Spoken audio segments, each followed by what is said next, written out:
Honey, find out more details by going to our website. All right, good morning, everybody. It's 7:30 right now. Welcome back to the show. Also, welcoming back to the show, good friend of ours, Kim Baer. And you might know Kim as an attorney here in Central Iowa. But after tomorrow, we are going to know her as a lady that sculpted the tail on the butter cow.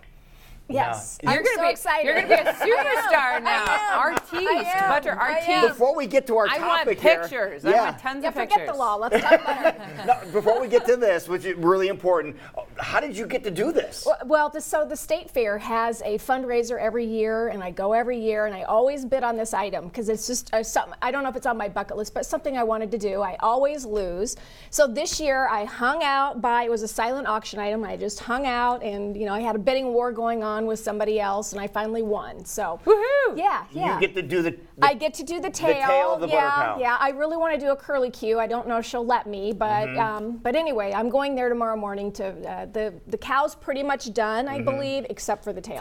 Oh, yeah. I love it. Are you going to take a selfie with it when you get done? Of course. All right, I'm going to put it on Facebook. Okay. Yeah. We're going to have to zone in and see what the tail looks like. I hear it's stinky. I want to know if it's as stinky as they say I'll in there. report back. Okay. I know it's cold, so I'm supposed to wear a sweatshirt. I know it's cold, but I hear there's a definite odor because it's butter the that's butter's been like 30 years old. Yeah, the butter's been used over and over and over again. Maybe I need to bring a mask or something. I don't know. I think you'll be fine. I want all the details. Now I'm worried. Okay. Yeah, you wanted it, Yeah, I know. Got to be careful what you wish for. Exactly. All right, so what are we talking about this morning? Okay, so I thought today we'd talk about the types of claims your own car insurance will cover. Because most people think it's just car accidents, and that's not really true. And so a lot of times people don't make claims that they could. And so I thought I'd give you an example. So let's say you're out riding a bike, and biking is real big right now, and you are hit by a car.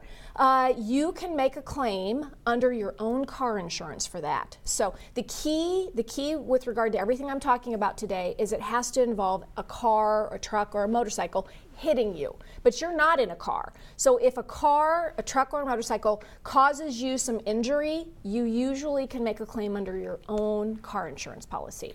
So. Now, is this something we need to look for on our car policy? No, it should be covered. It should be. Wow. The definition of an accident is an accident that involves a vehicle, and then usually a vehicle is defined pretty broadly. And so what happens is, when someone's in a bike accident and someone's hit them, let's say I'm riding my bike and you hit me and it's your fault, I can make a claim against your car insurance. And let's say you really hurt me, you break my arm and my leg, and let's say you only have $100,000 on your policy. Well, I'm going to go collect that, and then I can turn right around and make a claim on my own car insurance policy. To cover the rest of the cost. To cover the rest. Now, going back to what Jackie was asking, what you're going to want to look at is your UM and your UIM coverage. That's what'll show up on your deck sheet or on your insurance card, and it stands for underinsured and uninsured. And so in this case, it's underinsured because he doesn't have enough insurance to cover. So you want to know, you just want to be aware that if you're, and make sure your friends know that if they're in a car accident with a bike and they're riding a bike, there's going to be some coverage. Now, the same thing, let's say you hit me and you're driving your car and you run off and we never find you, it's a hit and run. I then can still make a claim under my car accident. Really? Yeah. I didn't realize that. Yeah, Now, you said a vehicle is mentioned in broad terms. Yes. What does that mean? So a vehicle, and that's what I was saying. So a vehicle includes a car, a motorcycle. It also includes a semi-truck. Sometimes it also can include farm machinery. I mean, I had a case once where it was an accident involving a farm implement that was a tractor with an implement that was driving on the road. And so that was interesting, and there was coverage on that one. These would have to be motorized type vehicles? Yes, they have to be motorized type vehicles. Okay. Yes. In fact, actually, we just had a real interesting claim as to whether or not someone in a motorized wheelchair was that covered, and I don't remember what the answer was, but I know we were researching it, and one of the lawyers in my office was Wow. Does there need to be witnesses if a car hits you and they take off and you never find them? Ideally you want witnesses, but obviously it's going to be clear that you were hit by something pretty big. Yeah, that's true. Yeah, okay. and you always want to call the police. We've talked about that before. Whenever whenever there's an accident, make sure you get a report, because otherwise it's a he said, she said down the road. Now another thing, let's say you're a big walker and you're out walking and you walk across the street and you get hit by a car. So if you're a pedestrian, you're out and you get hit by a car, a truck, or a motorcycle, again, the same thing applies. If I'm out walking and you don't see me and you hit me, I'm going to make a claim against your insurance, and then I can make a claim against my insurance because it involved a car. As long as you're walking in the appropriate.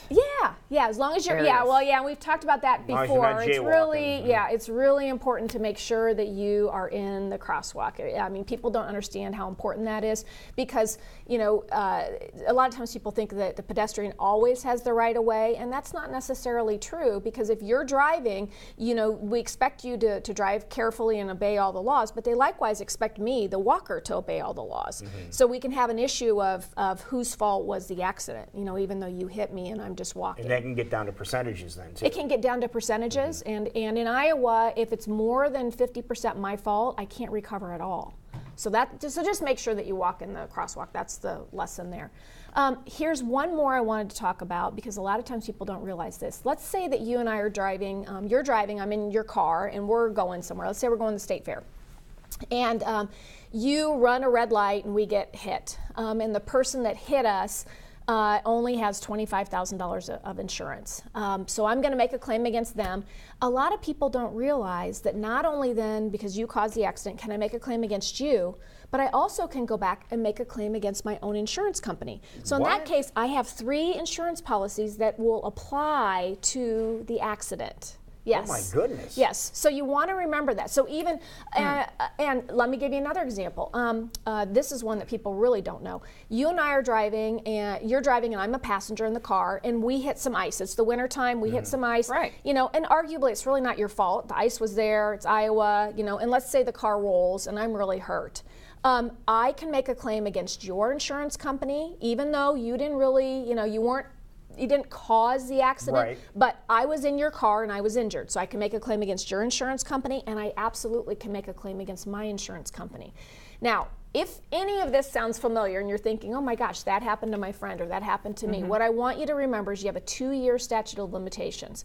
That runs from the date of the accident. So I just recently was having a conversation with somebody at my hairdresser's who was not aware that that she had that type of a claim and had been in an accident. And so I said, well, here's what you need to do. So was it beyond their 2-year window? No, it wasn't. It wasn't. And I've reached out to people before when I've seen on TV or I've seen on Facebook that somebody was in a car accident involving a bicycle. Sometimes if I know the people, I'll send them a message and say, hey, I don't, you just need to make sure that this person is aware of their rights, Right. So, and sometimes the limits aren't that much, and so, maybe you don't even need an attorney, maybe it's just something that you want to handle on yourself. No, if you're on a bicycle, but there's other things that people are riding nowadays too, like skateboards or, those little the hoverboards, right? Are those under that same umbrella then? Yeah, if it involves you and a car, a truck, motorcycle, and you get hurt, you definitely want to make a claim under your policy. Perfect. So, All right. Great information this morning. If people want to get in touch with you and discuss this further, how can they do so? Yeah, just give us a call, 515-INJURED or 279-2000. There's no charge for giving us a call. All right, that works. So, yeah. Thank you, Kim. Right. We'll see you at the fair, Buttercup Tail Lady. Yes, yes. Yeah, watch for the tail. It is 7:39, and we will be right back. And when we come back, the bag off is going to happen right before your steaming eyes right here on CW Iowa Live.